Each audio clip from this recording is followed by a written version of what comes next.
Hasan. Dikata-kata ini Sayyidina Hasan.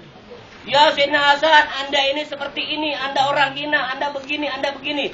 Semua caci makian ditimpahkan kepada Imam Hasan, ibtun Nabi sallallahu alaihi wasallam, cucunya Nabi sallallahu alaihi wasallam. Tapi Imam Hasan nggak pernah balas. Imam Hasan hanya diam. Sampai anaknya yang bilang, "Ayah, kenapa Anda diam saja? Biar saya yang balas caci maki mereka." Lalu kata Imam Hasan, "Uskut ya walad, diam kamu." Sampai akhirnya Imam Hasan pulang ke rumah, anaknya, putranya ini protes. Bilang sama bapaknya, "Wahai bapak, wahai ayah, wahai abah, kok Anda dicaci maki diam aja? Anda kan orang alim, Anda ahli ilmu, Anda ulama besar, Anda cucunya Nabi, Anda pewaris Nabi. Kenapa Anda dihina dengan hinaan yang tidak pantas Anda sandang? Kok Anda diam aja? Kok Anda tidak melawan?" Lalu Sayyidina Hasan berkata kepada putranya, "Wahai putraku, tahukah kamu di mana aku belajar?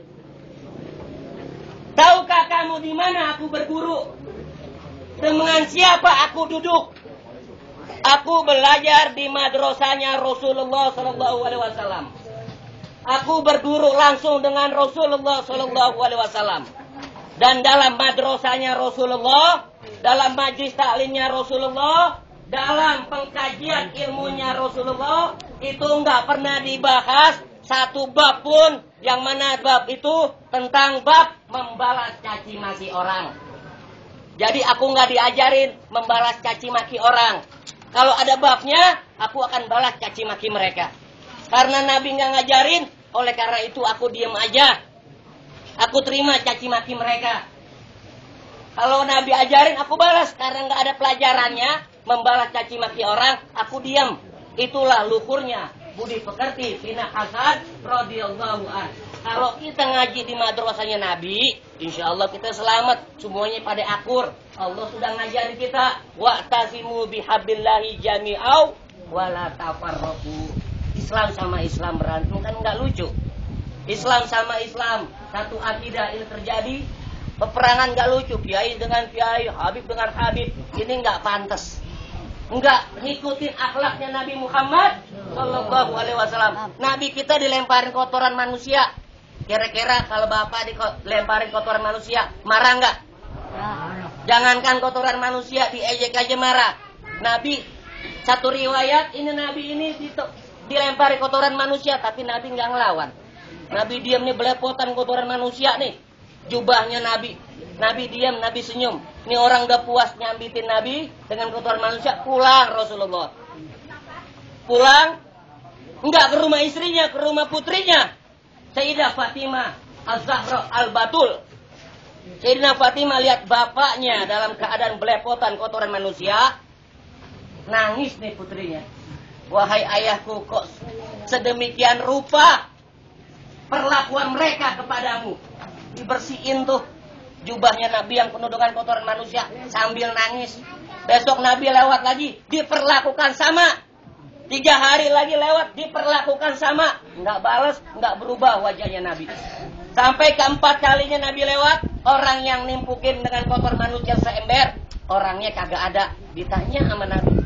Nanya ke orang, "Ya fulan, itu orang yang biasa lemparin saya dengan kotoran manusia, kemana orangnya?" Ini orang jawab, "Ya dia lagi sakit." Pas dengar sakit, Nabi buru-buru belanja. Setelah belanja, buru-buru ke rumah putrinya. Bilang sama putrinya nih Nabi, "Wahai anakku, masak masakan yang enak.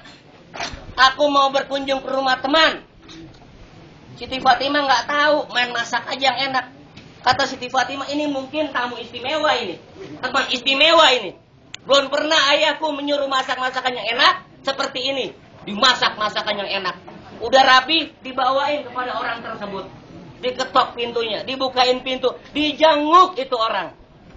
Nih orang kaget. Lah kok yang datang pertama orang yang saya timpukin sama kotoran manusia. Kemana orang yang nyuruh saya?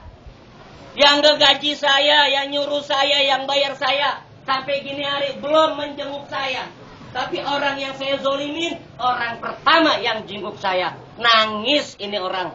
Lalu dia bersyahadat, asyhadu an la ilaha illallah wa asyhadu annaka Muhammadar Rasulullah. Benar engkau ini utusan Allah. Saya yakin ini akhlak budi pekertimu yang luar biasa.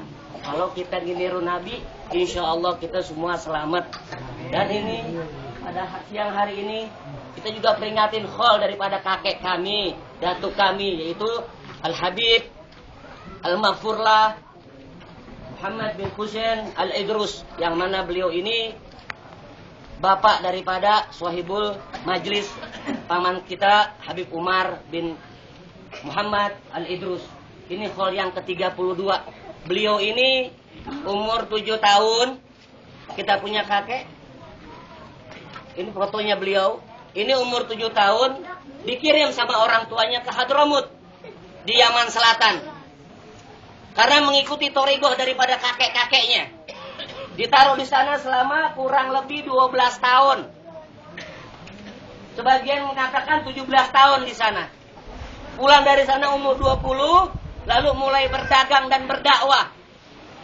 Menikah hingga punya anak, yaitu diantaranya yang tertua Habib Segaf Al-Idrus yang ada di Kedung Halang. Lalu Habib Husain Al-Idrus. Dan kita punya paman Habib Umar bin Muhammad Al-Idrus. Jadi memang ada darah-darah ulama dari atasnya. Yang mana ini beliau ini mengajarkan akhlak yang baik, thariqah yang baik. Sampai-sampai beliau muridnya banyak.